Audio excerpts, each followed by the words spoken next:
Welcome back.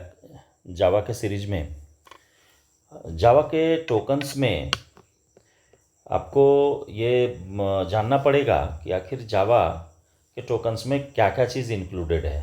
Tokens क्या है? Smallest unit of A programming language, या प्रोग्राम के स्मॉलेस्ट यूनिट को ही हम लोग क्या कहेंगे? टोकन्स कहते हैं। इन programming, tokens are the smallest unit of a program's code that the compiler or interpreter can be recognized and process.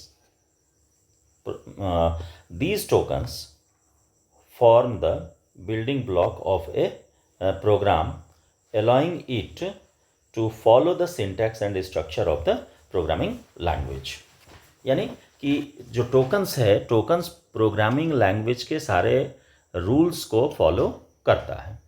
In Java tokens include keywords, identifiers, literals, operator, separator and comments. तो comments के बारे में मैंने पीछे ही आपको discuss कर दिया है। इसमें टोकन्स देखिए, टोकन्स को यदि कैटेगराइज करेंगे तो ये 5 कैटेगरी में बढ़ता है। तो उस 5 कैटेगरी को मेनली इन लोगों को लेकर के चलना है और उसके बारे में आपको जानना है। तो देखिए, सबसे पहला कि कैरेक्टरिस्टिक्स क्या है टोकन्स की। तो सबसे पहला होता है कि एटॉमिक यूनिट है, यानी कि सबसे छोटा यूनिट है, उसको हम तोड़ नहीं सकते, उसको डिवाइड नहीं कर सकते। कि tokens are the basic elements of code that cannot be further divided. उसको हम छोटा नहीं, टुकड़े में उसके बाद वो टूटेगा नहीं। नेक्स्ट यदि कैरेक्टरिस्टिक्स देखें तो प्रोसेस्ड बाय कंपाइलर। तो कंपाइलर के अकॉर्डिंग होगा तब तो अंडरस्टैंड करेगा।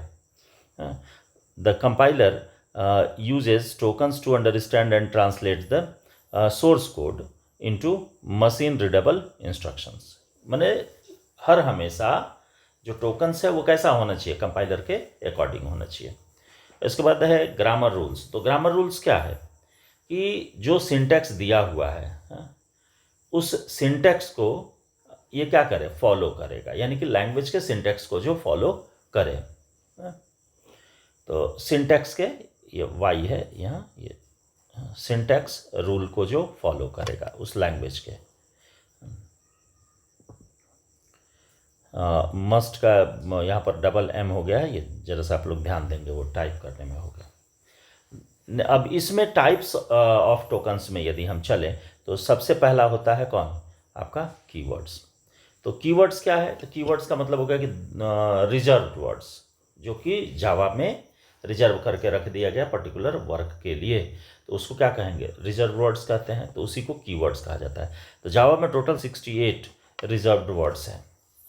वर्सन टू वर्सन आपको ये वैरी करेगा, किसी किसी में आपको 52 ही मिलेगा लिखा हुआ, तो वो वर्सन के अकॉर्डिंग वैरी करता है। लेकिन स्टैंडर्ड टाइप को यदि देखें तो उसमें 68 रिजर्व्ड कीवर्ड्स हैं। Keywords in Java predefined reserved words that have specific meaning and purposes in the programming language. These keywords are part of Java syntax and cannot be used as identifier. Identifier के रूप में, variable या class के name के रूप में हम इसको यूज नहीं कर सकते। मैंने इसको यहाँ डाल दिया है। In the Java, a keyword is any one of 68 reserved words that have a predefined meaning in the language. उसका अपना मीनिंग है। टोटल 68 कीवर्ड्स हैं। एग्जाम्पल के तौर पर इंट है, क्लास है, इफ है, आप जान ही रहे हैं। इन सारे का यूज हम कभी भी आइडेंटिफायर के केस में नहीं कर सकते, यानी कि वेरिएबल का नाम रखने में इन सारे को, यानी कि 68 में से किसी को भी यूज नहीं कर सकते हैं।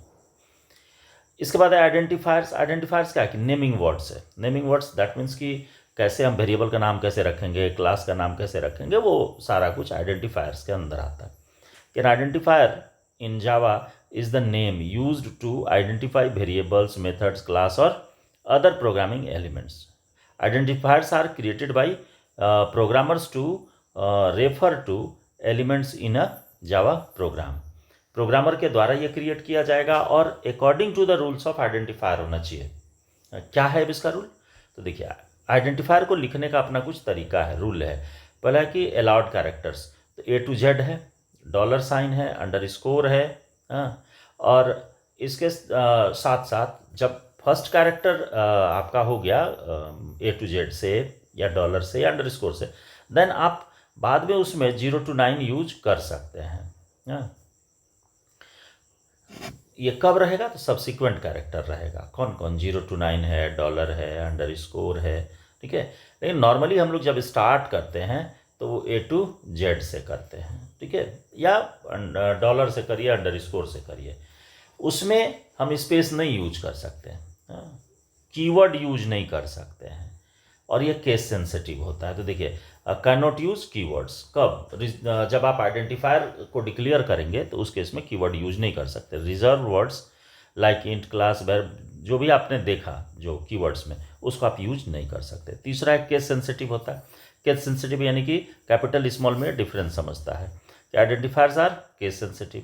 जैसे ये है और ये है, दोनों एक ही चीज़ लिखा हुआ है लेकिन कैपिटलाइजेशन में डिफरेंस है, तो इस दोनों को ये क्या समझेगा? अलग अलग समझेगा।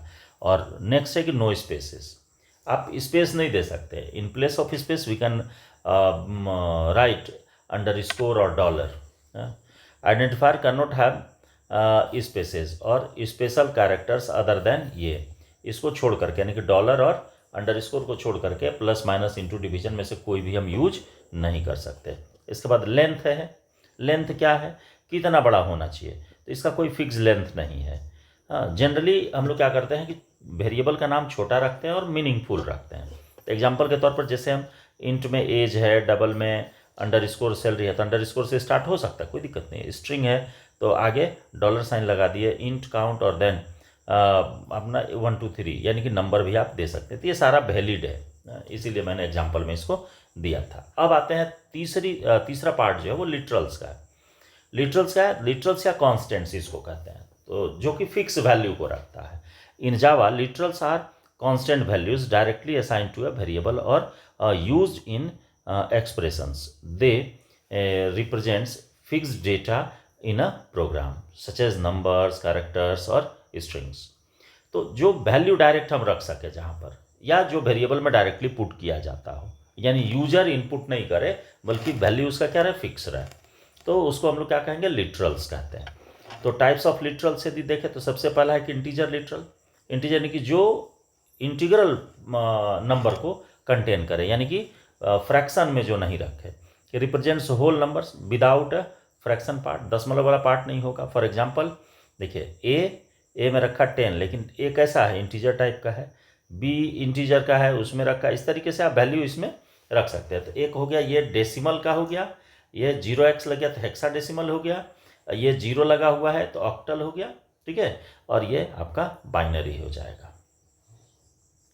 तो इस तरीके से आप इसको इंटीजर लिटरल्स के कैटेगरी में इसको जानेंगे। इसके बाद है कि फ्लोटिंग पॉइंट लिटरल्स। तो फ्लोटिंग पॉइंट क्या होगा?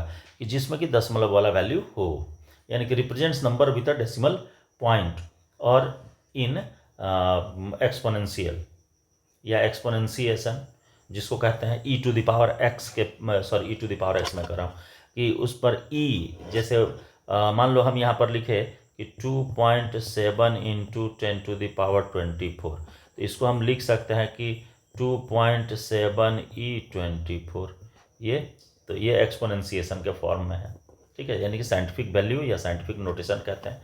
तो देखिए यहाँ नीचे मैंने एग्जांपल में उसको डाल दिया था, इसीलिए कि फ्लोट में पाई, और पाई का वैल्यू इतना, लास्ट में एफ लगा दिया। एफ इसलिए लगाया कि ताकि देखिए 3.14 यदि लिखते तो वो डबल हो जाता, तो एफ लगा देंगे तो वो फ्लोट मान लेता है। जैसे यहाँ नीचे देखिए डबल है, डबल वाले में कुछ भी लगाने का जरूरत नहीं है।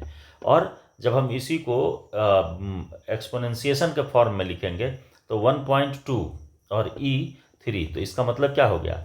देखिए यहाँ पर मैंने उसको लिख दिया था, चूँकि यहाँ पर ऊपर पावर में लिखने का कोई उपाय नहीं था तो डायरेक्ट मैंने इसको लिख दिया था। कैरोट दिया तो पावर है कि 1.2 इंटू 10 टू द पावर 3, तो E जो है वो इंटू और पावर चला जाता है, उसके बाद जो वैल्यू रहता है वो। Character literal. कैरेक्टर लिटरल किसको कहेंगे? तो वो लिटरल जो कि सिंगल कोट से इनक्लोज्ड हो, कि represents a single character enclosed in single quote. तो सिंगल कोट से होगा, जैसे ए है, 1 है, डॉलर है, बैकस्लैश n है, ये सारा कुछ क्या है? आपका कैरेक्टर लिटरल। अब इसी कैरेक्टर लिटरल में आपका एस्केप सीक्वेंस कैरेक्टर भी आता है।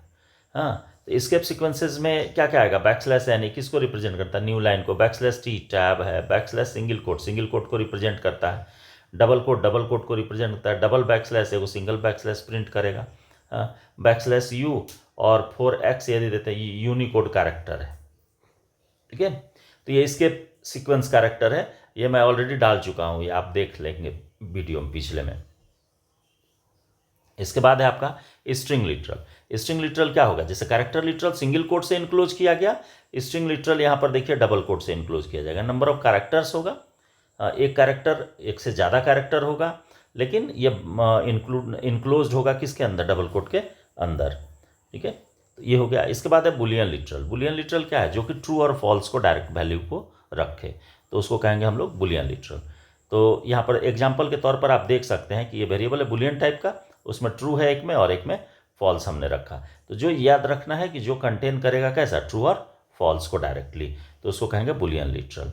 और एक लास्ट इसमें लिटरल्स के केस में देखते हैं तो नल लिटरल कहते हैं। नल लिटरल क्या है, जब कोई स्ट्रिंग हम असाइन करते हैं तो उसमें कोई वैल्यू यदि नहीं देना है तो डायरेक्टली हम उसमें नल डाल सकते हैं, लेकिन यहाँ पर नल स्मॉल होगा। जैसे सी में आप पढ़े थे तो वहाँ पर नल कैपिटल में यूज करते थे, लेकिन जावा में नल जो है वो स्मॉल रहता है। इसके बाद आइए ऑपरेटर में। तो ऑपरेटर्स क्या है, चौथी कैटेगरी जो है टोकन्स की, वो ऑपरेटर्स की है। तो ऑपरेटर क्या है, जो ऑपरेट करे, यानी कि रिजल्ट प्रोड्यूस जो करा दे, तो उसको कहेंगे ऑपरेटर ना। तो देखिए, operator in Java are special symbols और keywords use to perform operations on variables, values और एक्सप्रेशंस।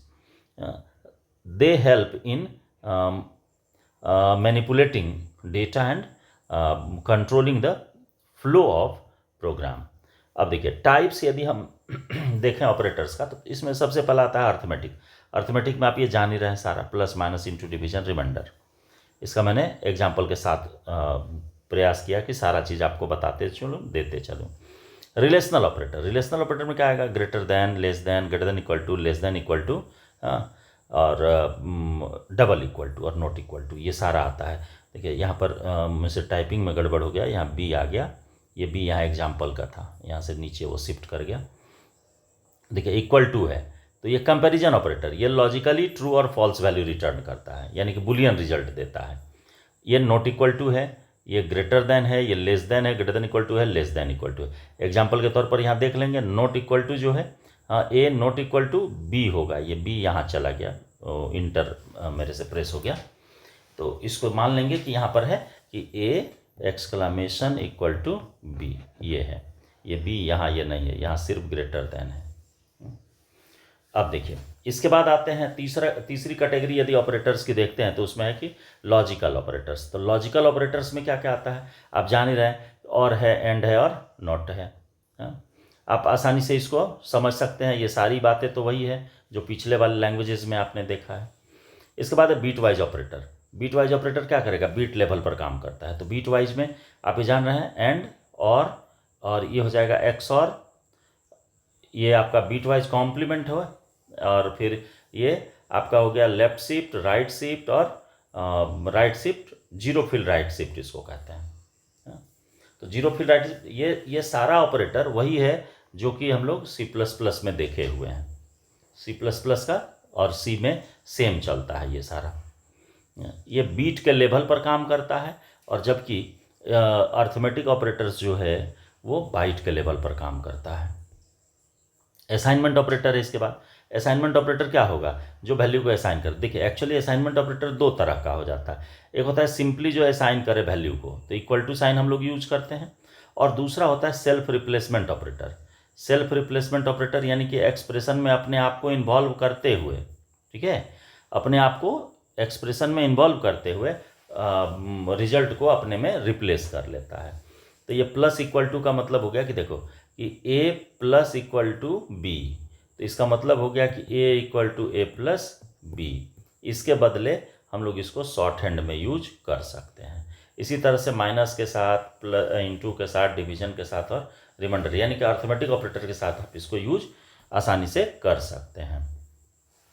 इसके बाद आती है यूनरी ऑपरेटर की। तो यूनरी ऑपरेटर में क्या कहता है, प्लस है, माइनस है, प्लस प्लस है, माइनस माइनस है, और नोट है। तो देखिए प्लस और माइनस ये सिंबल को रिप्रेजेंट करने के लिए यूज किया जाता है, यानी कि पॉजिटिव और नेगेटिव को रिप्रेजेंट करता है। प्लस प्लस जो है ये इंक्रीमेंट ऑपरेटर है, आइदर वो प्रीफिक्स हो सकता है और पोस्ट फिक्स हो सकता है, यानी वेरिएबल के पहले लग सकता है और वेरिएबल के बाद लग सकता है। तो ये क्या करेगा, इस वेरिएबल के वैल्यू को 1 से घटा देगा, दोनों ही केस में सॉरी बढ़ा देगा, प्लस प्लस है और माइनस माइनस रहेगा तो वैल्यू को 1 से घटा देगा, ठीक है। लेकिन दोनों के नेचर में डिफरेंस है। यदि पहले है प्लस प्लस तो इसका मतलब है कि पहले ऑपरेशन करेगा देन एग्जीक्यूट करेगा, और यदि बाद में है तो इसका मतलब है कि पहले एग्जीक्यूट करेगा देन ऑपरेशन को परफॉर्म करेगा, आइदर वो पॉजिटिव हो या प्लस प्लस हो या माइनस माइनस हो। एक्सक्लामेशन जो है ये आपको क्या करता है उसका, कि ये लॉजिकल नोट को रिप्रेजेंट करता है। जैसे हम लिखते हैं ना कि नोट 5, तो नोट 5, तो यही चीज़ सेम यहाँ रिप्रेजेंट ये करता है। इसके बाद है टर्नरी ऑपरेटर। तो टर्नरी ऑपरेटर को हम लोग क्या कहते हैं कि इफ एल्स का ये शॉर्ट हैंड ऑपरेटर है। तो इसमें आता है कि 3 ऑपरेंड के चलते इसका नाम टर्नरी ऑपरेटर पड़ा, ठीक है। तो कंडीशनल ऑपरेटर मैंने कंडीशन जो देंगे वो यहाँ पड़ेगा, तो ऑपरेटर्स भी कंडीशनल ऑपरेटर्स यहाँ पर आप दे सकते हैं उसके साथ ट्रू वैल्यू और फॉल्स वैल्यू। तो ट्रू वैल्यू यदि ये कंडीशन ट्रू होता है तो इसको दिखाएगा, और यदि ये कंडीशन फॉल्स होता है तो इसको दिखाएगा। किस केस में, फॉल्स के केस में। और ये जो डिस्प्ले करेगा इसको कब करेगा, ट्रू के केस में। ये याद रखना है आपको। जैसे यहाँ पर दिया हुआ ना ए इज ग्रेटर देन बी, यदि ए बड़ा होता है तो ए को रिटर्न करेगा और बी बड़ा होता है तो बी को रिटर्न करेगा, मैक्सिमम जो होगा उसमें वो रिटर्न कर देगा। अब देखिए नेक्स्ट है आपका इस instance of operator. Instance of operator यानी ऑब्जेक्ट को ये चेक करता है कि उस क्लास का ऑब्जेक्ट है या नहीं। ये use to test if an object is an instance of a specific class और सब क्लास। फॉर एग्जाम्पल मान लीजिए ऑब्जेक्ट है इंस्टांस ऑफ किसका, स्ट्रिंग का। यदि ये ऑब्जेक्ट स्ट्रिंग का नहीं होगा तो उस केस में ये रिटर्न करेगा फॉल्स, और यदि होगा तो रिटर्न करेगा ट्रू। इसी तरह से टाइप कास्टिंग ऑपरेटर है। टाइप कास्टिंग ऑपरेटर क्या, पैरेंथेसिस, यानी कि यदि 5.7 है और इसको हम इंटीजर में चाहते हैं यानी कि 5 ही ये रिटर्न करे, ठीक है, तो उस केस में अंडर ब्रैकेट यानी इस वैल्यू के पहले ब्रैकेट के अंदर डेटा टाइप असाइन करते हैं, तो इसीलिए इसको कहते हैं टाइप कास्टिंग ऑपरेटर। और इसके बाद है आपका स्पेशल ऑपरेटर। स्पेशल ऑपरेटर में एक तो डॉट आता है और दूसरा न्यू ऑपरेटर आता है। और डॉट यानी कि ऑब्जेक्ट के थ्रू किसी मेथड को कॉल करना, डॉट लगेगा ही लगेगा। और जब हम ऑब्जेक्ट बनाएंगे तो ऑब्जेक्ट बनाने के समय न्यू कीवर्ड यूज करते हैं। इसके बाद 5वां है सेपरेटर कहिए, पंक्चुएटर कहिए, बात एक ही है। हाँ, तो सेपरेटर का क्या है कि 2 एलिमेंट को सेपरेट करने का काम करेगा। जैसे देखिए सबसे पहला था पैरेंथेसिस, यानी कि फंक्शन के पैरामीटर को इंडिकेट करने के लिए इसको यूज करते हैं, या किसी एक्सप्रेशन के वैल्यू को सेपरेट करने के लिए इसको यूज करते हैं।